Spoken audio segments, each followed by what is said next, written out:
इस कहानी की शुरुआत में हम एक पार्क में बैठे दो डॉग को देखते हैं जिसका नाम था मैक्स और ड्यूक। पार्क में जहाँ सारे डॉग छोटे छोटे बच्चों के साथ खेल रहे थे और एंजॉय कर रहे थे, वहीं मैक्स और ड्यूक चुपचाप एक जगह पर बैठे हुए थे क्योंकि उन्हें बच्चे बिल्कुल भी पसंद नहीं होते। अब मैक्स और ड्यूक के पास एक डॉग आता है जो उन्हें बताता है कि तुम दोनों के चाहने या ना चाहने से कुछ भी नहीं होता, क्योंकि समय के साथ सब कुछ बदल जाता है और जब इंसानों के घर एक छोटा सा बेबी आता है तो हम डॉग की वैल्यू कम हो जाती है। वो दोनों को उस डॉग की बातों पर विश्वास नहीं होता और जब वो दोनों अपनी ऑनर केटी के साथ पार्क से घर जा रहे होते हैं तो रास्ते में चक नाम के एक लड़के का एक्सीडेंट हो जाता है। केटी ये देखकर चक की मदद करने के लिए आगे बढ़ती है, लेकिन चक को ज्यादा चोट नहीं आई थी और वो पूरी तरह से ठीक था। अब चक और केटी एक दूसरे को पसंद करने लगे थे और जल्दी वो शादी भी कर लेते हैं, जिसके बाद उनके यहाँ एक छोटा सा क्यूट सा बेबी होता है जिसका नाम वो लियम रखते हैं। लियम जब छोटा था तो अक्सर ड्यूक और मैक्स को परेशान करते रहता था और ये बात उन दोनों को बिल्कुल भी पसंद नहीं आती थी क्योंकि उन्हें बच्चे बिल्कुल भी अच्छे नहीं लगते थे।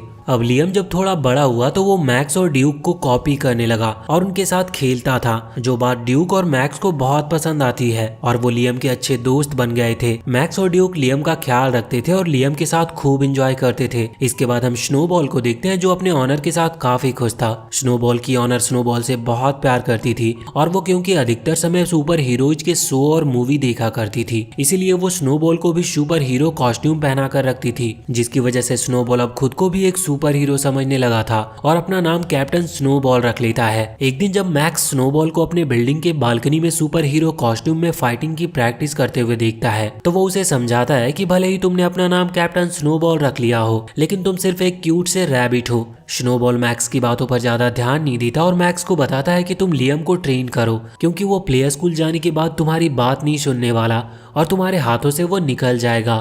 स्नोबॉल की बात सुनकर मैक्स उससे कहता है कि लियम पहले से ही काफी ज्यादा इंटेलिजेंट है, इसीलिए हम उसे स्कूल नहीं भेजेंगे। उसकी बातें सुनकर ड्यूक उसे समझाने की कोशिश करता है कि हमें लियम को स्कूल भेजना चाहिए क्योंकि बच्चों के लिए स्कूल जाना काफी ज्यादा इंपॉर्टेंट होता है। मैक्स लियम को लेकर ओवर प्रोटेक्टिव हो गया था, इसीलिए वो ड्यूक की बातों पर भी ध्यान नहीं देता क्योंकि वो लियम को खुद से दूर नहीं करना चाहता था। इसके बाद हम देखते हैं कि मैक्स को खुजली होना शुरू हो जाता है और वो लगातार अपने पैरों से खुजली कर रहा था। अब वहाँ पर केटी भी आ जाती है जो ड्यूक को वहाँ से बाहर भेजकर मैक्स को बहाने से अपने साथ हॉस्पिटल ले आती है ताकि वो उसकी खुजली का इलाज करा सके। मैक्स हॉस्पिटल आकर काफी ज्यादा डरा हुआ था क्योंकि हॉस्पिटल में मैक्स से मिलने वाले जानवर काफी ज्यादा अजीब थे।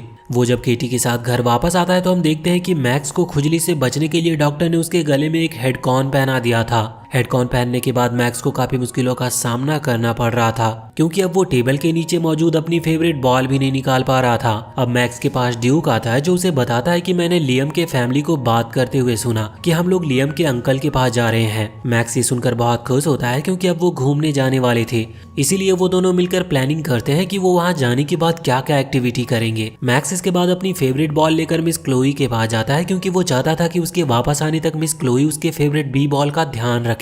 लेकिन जब वो देखता है कि मिस क्लोई बहुत गुस्से में बैठी है तो वो वहाँ से निकल जाता है और गिडगिड के पास आकर उसे अपने फेवरेट बॉल को तब तक के लिए संभाल कर रखने को कहता है जब तक कि वो वापस ना आ जाए। गिडगिड मैक्स को पसंद करता था, इसीलिए वो मैक्स के आने तक उसके फेवरेट बॉल का ध्यान रखने के लिए राजी हो जाता है और वो मैक्स के साथ अपनी फैमिली प्लानिंग के बारे में भी सोचने लगती है। मैक्स इसके बाद ड्यूक, लियम और लियम के पेरेंट्स के साथ लियम के अंकल के घर की तरफ निकल पड़ता है और वहीं गिडगिड इधर मैक्स के साथ अपनी फैमिली प्लानिंग के यादों में खोई हुई थी कि तभी गलती से मैक्स का बॉल उससे छूटकर पास के अपार्टमेंट में चला जाता है। वो जब मैक्स के बॉल को वापस लाने के लिए उस अपार्टमेंट में जाती है तो उसमें रहने वाली ढेर सारी बिल्लियों को देखकर वो डर जाती है और वापस आ जाती है। इसके बाद हम स्नोबॉल को देखते हैं जो क्लोई से बातें करते हुए एक्सरसाइज करने की कोशिश कर रहा था क्योंकि आखिरकार वो खुद को एक सुपर हीरो कैप्टन स्नोबॉल जो समझता है। अब वहाँ पर डेजी नाम का एक डॉग आता है जो स्नोबॉल से कैप्टन स्नोबॉल के बारे में पूछता है। वो ये सुनते ही जल्दी से कैप्टन स्नोबॉल का कॉस्ट्यूम पहनकर वहां पर आ जाता है और अब वो डेजी का मदद करने के लिए पूरी तरह से रेडी था। डेजी उसे बताता है कि जब वो अपने ऑनर के साथ वेकेशन से लौट रहा था तो उसने नीचे के कंपार्टमेंट में इंसानों के सामान की तलाशी लेने के दौरान पिंजरे में एक टाइगर के बच्चे को देखा जिसका नाम हू था और वो काफी डरा हुआ था और फिर एक सर्कस का जादूगर हु को अपने साथ ले गया, जो हु को टॉर्चर करके उसके सर्कस में परफॉर्म करवाएगा। अब क्योंकि स्नोबॉल खुद को एक सुपर हीरो मानता था, इसीलिए डेजी के साथ हु को सर्कस के जादूगर के कैद से आजाद कराने के लिए वो निकल पड़ता है। वहीं दूसरी तरफ मैक्स और ड्यूक अब लियम के अंकल के घर पर पहुंच गए थे और ड्यूक अंकल के खेतों में खूब मस्ती करता है और फार्म की एक काऊ को बार बार खुद से बात करने के लिए कहता है। उसकी बातों से परेशान होकर वो काऊ ड्यूक की नकल करने लगती है, जिससे ड्यूक को वहां से जाना पड़ता है। अब फार्म की एक बर्ड मैक्स के पीछे पड़ जाती है और उसका पीछा करने लगती है। मैक्स उस बर्ड से बचकर फार्म में चारों तरफ भाग रहा था और वहीं दूर खटारा कार में बैठा एक डॉग जिसका नाम रोस्टर था, वो ये सब देख रहा होता है और उसके एक बार आवाज लगाने की वजह से फार्म के सारे जानवर शांत हो जाते हैं, क्योंकि रोस्टर लियम के अंकल का डॉग और फार्म का रखवाला था। मैक्स और ड्यूक देखकर रोस्टर से काफी प्रभावित होते हैं। लियम के अंकल के घर आने के बाद ड्यूक खूब मस्ती करता है, लेकिन वहीं मैक्स इस दौरान शांत रहता है। और वहीं इधर दूसरी तरफ गिटगिट क्लोई के पास जाती है और उसे खुद को एक बिल्ली की तरह बिहेव करने की ट्रेनिंग देने के बारे में पूछती है, क्योंकि वो किसी भी तरह पास के बिल्लियों के अपार्टमेंट से मैक्स का फेवरेट बॉल वापस लाना चाहती थी। इसके बाद हम मैक्स और ड्यूक को लियम के अंकल के फार्म में देखते हैं, जहाँ पर जब मैक्स गलती से रोस्टर का पानी पी लेता है तो रोस्टर मैक्स पर बहुत गुस्सा होता है। वो इसके लिए रोस्टर को सॉरी कहता है। अब वहीं रोस्टर जब मैक्स से पूछता है कि तुम अधिकतर समय लियम को बंद करके क्यों रखते हो, तो इस पर मैक्स रोस्टर को बताता है कि लियम काफी ज्यादा शरारती है, इसीलिए हम उसे अधिकतर समय बंद करके ही रखते हैं, क्योंकि हम नहीं चाहते कि लियम को किसी भी तरह की चोट लगे या फिर वो किसी मुसीबत में पड़े। उसकी बातें सुनकर रोस्टर उसे बताता है कि तुम्हारी सोच तो सही है, लेकिन तरीका गलत है, क्योंकि बच्चे खेल कर ही सीखते हैं। मैक्स रोस्टर की बातों पर ज्यादा ध्यान नहीं देता, लेकिन ड्यूक समझ चुका था कि रोस्टर सही कह रहा है, इसलिए वो मैक्स को समझाने की कोशिश करता है कि हमें लियम को खुले में खेलने देना चाहिए। वहीं दूसरी तरफ अब स्नोबॉल डेजी के साथ सर्कस से हु को रेस्क्यू करने के लिए पहुंच चुका था। सर्कस देखने आए सभी लोगों के वहां से जाने के बाद स्नोबॉल और डेजी उस जगह पर पहुंच जाते हैं जहां पर हु को सर्कस के बाकी जानवरों के साथ रखा गया था। उस जगह पर स्नोबॉल और डेजी का सामना काले भेड़ियों से होता है, जो कि उन दोनों को मार देना चाहते थे, लेकिन फिर भी वो दोनों मिलकर किसी तरह बहुत मुश्किल से हु को रेस्क्यू करके वहां से निकल जाते हैं। इसके बाद हम मैक्स और ड्यूक को देखते हैं, जिन्हें लियम के अंकल घर के अंदर नहीं आने देते, जिसकी वजह से उन दोनों को घर के बाहर ही सोना पड़ता है। अब वहीं मैक्स जब आसपास के जगहों को एक्सप्लोर कर रहा था, तो इस दौरान वहां पर एक लोमड़ी आ जाती है, लेकिन इससे पहले कि लोमड़ी मैक्स को कोई नुकसान पहुंचाती, वहां पर रोस्टर आ जाता है, जो उस लोमड़ी पर हमला करके उसे वहां से भगा देता है। रोस्टर के वापस आने पर मैक्स रोस्टर से कहता है कि वो लोमड़ी से फाइट इसीलिए नहीं कर पा रहा था क्योंकि उसके गले में हेडकॉन था।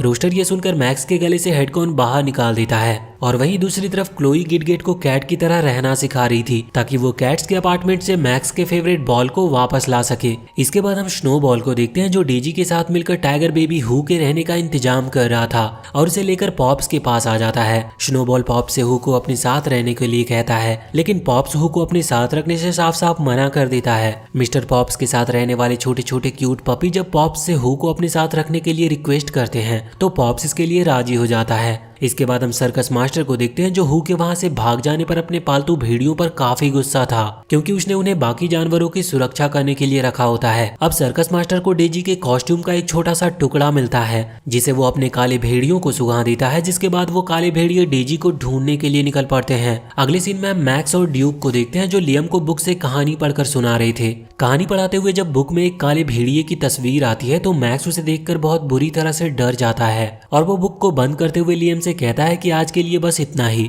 अब तभी वहां पर रोस्टर भी आ जाता है, जो मैक्स को काले भेड़िए की तस्वीर से डरता हुआ देखकर मैक्स का मजाक बनाकर वहां से चला जाता है। वहीं दूसरी तरफ गिटगेट क्लोई से एक कैट की तरह बिहेव करने की ट्रेनिंग लेने के बाद दूसरे अपार्टमेंट से मैक्स की बॉल लेने जाती है। वो चुपके से एक बड़ी और डरावनी कैट के पास से मैक्स का बॉल लेकर वहां से जाने लगती है, लेकिन इस दौरान उस बड़ी बिल्ली की नींद खुल जाती है और उस बड़ी बिल्ली के साथ ही फ्लैट की सारी बिल्लियां गिटगेट पर हमला करने के लिए आगे बढ़ने लगती है। अब इससे पहले कि वो बिल्लियां गिटगेट को कोई नुकसान पहुंचाती, वहां पर उसका एक फ्रेंड आ जाता है, जिसके बाद वो अपनी फ्रेंड की मदद लेकर लाइट से सभी बिल्लियों को बेवकूफ बनाकर उनकी महारानी बन जाती है और फिर इसके बाद बड़े ही आसानी से मैक्स की बॉल लेकर वहां से वो निकल जाती है। अगले सीन में हम मैक्स और ड्यूक को देखते हैं, जो रोस्टर को फार्म के जानवरों का देखभाल करता देखकर बहुत खुश थे और फिर इसके बाद वो दोनों भी रोस्टर को कॉपी करके एक पिग को कंट्रोल करने की कोशिश करते हैं, लेकिन इस दौरान वो गलती से फार्म की भेड़ों को उनके बाड़े से बाहर निकाल देते हैं। रोस्टर ये देखकर उन भेड़ों को वापस से बाड़े में भेजने की कोशिश करता है, लेकिन इस दौरान भेड़ का एक छोटा बच्चा जंगल में चला जाता है। रोस्टर ये देखकर ड्यूक और मैक्स पर बहुत गुस्सा था और फिर इसके बाद वो मैक्स को अपने साथ लेकर जंगल से भेड़ के बच्चे को ढूंढकर वापस लाने के लिए निकलता है। जंगल में भेड़ के बच्चे को ढूंढने के दौरान मैक्स को काफी मुश्किलों का सामना करना पड़ रहा था, क्योंकि साइज में छोटा होने की वजह से वो रोस्टर के साथ तेजी से चल नहीं पा रहा था। जंगल में काफी देर तक ढूंढने के बाद रोस्टर को भेड़ का बच्चा मिल जाता है, जो एक खाई के पास सेब के पेड़ पर चढ़कर सेब खा रहा था। वो उसे वहां पर देखकर मैक्स को उसे वहां से बचाकर लाने के लिए भेजता है, क्योंकि भेड़ के बच्चे का पैर सेब के पेड़ में फंस गया था और अगर वो पेड़ पर उसे बचाने जाता तो रोस्टर के बड़ा होने की वजह से पेड़ टूट जाता। पहले तो मैक्स ऐसा करने से साफ साफ मना कर देता है, क्योंकि इसमें उसके जान को खतरा था, लेकिन रोस्टर के मोटिवेट करने पर वो पेड़ पर जाकर भेड़ के बच्चे को रेस्क्यू करने के लिए राजी हो जाता है। वो किसी तरह उस बच्चे को बचा लेता है, लेकिन इस दौरान पेड़ टूटने की वजह से वो खाई में नीचे गिरने लगा था। लेकिन समय रहते ही रोस्टर मैक्स को पकड़ लेता और ऊपर खींच लेता है, जिससे उसकी जान बच जाती है। मैक्स और रोस्टर को वापस से फार्म में देखकर ड्यूक बहुत खुश होता है। इसके बाद हम डेजी को देखते हैं, जो सेंट्रल पार्क में बाकी डॉगी को कहानियां सुना रहा था। तभी वहां पर सर्कस के भेजे गए काले भेड़िया भी डेजी को ढूंढते हुए आ जाते हैं। काले भेड़ियों को देखकर सारे डॉग डर कर वहां से भागने लगे थे, लेकिन काले भेड़िए तो सिर्फ डेजी को पकड़ने आए थे, इसीलिए वो डेजी का पीछा कर रहे थे और डेजी उन भेड़ियों से बचकर भाग रहा होता है। उसका पीछा करते हुए वो काले भेड़िए उसे पकड़ लेते हैं, लेकिन डेजी उन्हें बेवकूफ बनाकर बड़े ही चालाकी से वहां से भाग जाता है। वहीं दूसरी तरफ स्नोबॉल वीडियो गेम खेलने में बिजी था कि तभी वहां पर पॉप्स हु को लेकर आ जाता है, क्योंकि हु पॉप्स के घर में काफी नुकसान पहुंचा रहा था, इसीलिए वो उसे लेकर स्नोबॉल को वापस करने आया था। लेकिन स्नोबॉल हु को मैक्स के घर में ट्रांसफर कर देता है, क्योंकि मैक्स इस समय घर पर था नहीं और उसका घर खाली था। गिडगिड स्नोबॉल को मैक्स के घर से निकलते हुए देख लेती है, जिसकी वजह से उसे स्नोबॉल के ऊपर शक होना शुरू हो जाता है। वहीं दूसरी तरफ मैक्स रोस्टर के साथ रहने की वजह से अब काफी बहादुर बन गया था और लाइफ में आने वाली प्रॉब्लम को सामना करने के लिए वो पूरी तरह से रेडी था। मैक्स ये बात रोस्टर को बताता है, जिससे रोस्टर को भी काफी अच्छा लगता है और वो दोनों साथ में अच्छा समय बिताते हैं। अगली सुबह मैक्स, ड्यूक, लियम और उसकी फैमिली के साथ घर वापस आने के लिए निकल पड़ता है। मैक्स और ड्यूक के जाने से रोस्टर उदास था, क्योंकि एक बार फिर से वो अकेला हो गया था। वापस आने के बाद मैक्स और ड्यूक जब रात के समय अपने कमरे में सो रहे होते हैं, तो स्नोबॉल डेजी के साथ मिलकर चुपके से हु को वहां से वापस अपने साथ ले जाता है। लेकिन इस दौरान मैक्स की नींद खुल जाती है और वो अपने घर में हु और स्नोबॉल को देखकर पूरी तरह से हैरान था। अब वहीं पर सर्कस मास्टर के वो काले भेड़िए भी डेजी को ढूंढते हुए आ गए थे। स्नोबॉल मैक्स को सारी बातें बता देता है कि किस प्रकार वो हु को सर्कस मास्टर से रेस्क्यू करके लाए हैं और अब वो सर्कस मास्टर अपने काले भेड़ियों के साथ हु को लेने आया है। रोस्टर के साथ रहने की वजह से अब मैक्स बहादुर हो गया था, इसलिए वो अकेले ही भेड़ियों का सामना करने जाता है, लेकिन वो उनके सामने टिक नहीं पाता और वो सर्कस मास्टर मैक्स पर हमला करके उसे दूर फेंक देता है और हु के साथ डेजी को भी बंदी बनाकर अपने साथ ले जाता है। इस दौरान सर्कस मास्टर स्नोबॉल पर हमला करके उसे बुरी तरह से मार रहा था। सर्कस मास्टर के हु और डेजी के साथ वहां से जाने के बाद मैक्स स्नोबॉल के साथ सर्कस मास्टर की गाड़ी का पीछा करता है और स्नोबॉल कॉल करके अपने बाकी के साथियों को भी मदद के लिए बुला लेता है। स्नोबॉल का कॉल आने के बाद गिडगिड, ग्रैनी, कैट्स और सारे पेट्स के साथ कार से मैक्स की मदद करने के लिए निकल पड़ती है। वहीं दूसरी तरफ हम देखते हैं कि सर्कस मास्टर हु, डेजी और अपने बाकी के जानवरों के साथ ट्रेन से वहां से निकल जाता है, लेकिन इस दौरान मैक्स और स्नोबॉल भी वहां पर आ गए थे, जो किसी तरह बहुत मुश्किल से ट्रेन पर चढ़ जाते हैं। गिडगिड फोन से स्नोबॉल से पूरे सिचुएशन का अपडेट लेकर अपने साथियों के साथ कार से ट्रेन का पीछा कर रही थी और वहीं मैक्स और स्नोबॉल इस समय चलती हुई ट्रेन के ऊपर थे, जहां पर सर्कस मास्टर के भेड़िए मैक्स और स्नोबॉल को देख लेते हैं और उसका पीछा करने लगते हैं। भेड़िए से बचकर भागने के दौरान स्नोबॉल एक ट्रेन के डिब्बे में गिर जाता है, जहां पर उसे डेजी मिलता है, लेकिन वहां पर सर्कस मास्टर का मंकी भी था, जो स्नोबॉल पर हमला करना शुरू कर देता है। अब स्नोबॉल और सर्कस मास्टर के मंकी के बीच में एक खतरनाक फाइट होना शुरू हो जाती है और स्नोबॉल बड़े ही बहादुरी से मंकी को हराकर डेजी को बचा लेता है। वहीं दूसरी तरफ मैक्स ने भी बड़ी चालाकी से सारे भेड़ियों को ट्रेन से नीचे गिरा दिया था और वो उस जगह पर पहुंच जाता है जहां पर हु को कैद करके रखा गया था। अब इससे पहले कि वो मैक्स को आजाद कराता, वहां पर सर्कस मास्टर का मंकी आ जाता है, जो कि मैक्स पर हमला करना स्टार्ट कर देता है। अब मैक्स और मंकी के बीच में वहां पर एक खतरनाक फाइट होने लगती है और वो दोनों चलती हुई ट्रेन से नीचे गिर जाते हैं और ट्रेन आगे निकल जाती है, लेकिन मैक्स हार नहीं मानता और किसी तरह मुश्किल से एक ऊंची जगह से कूदकर ट्रेन के अंदर चला जाता है। मैक्स इस समय सर्कस मास्टर के सामने था।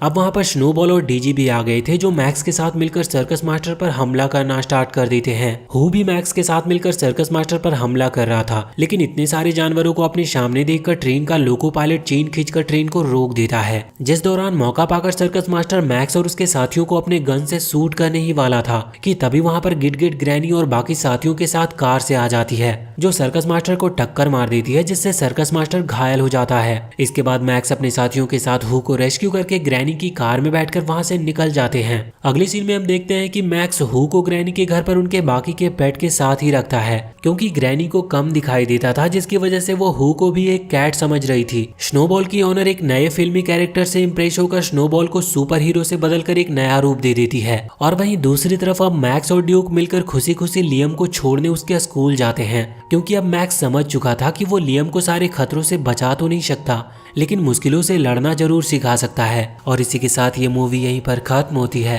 तो वीडियो अगर अच्छी लगी हो तो चैनल को सब्सक्राइब करके बेल आइकन जरूर दबा लें।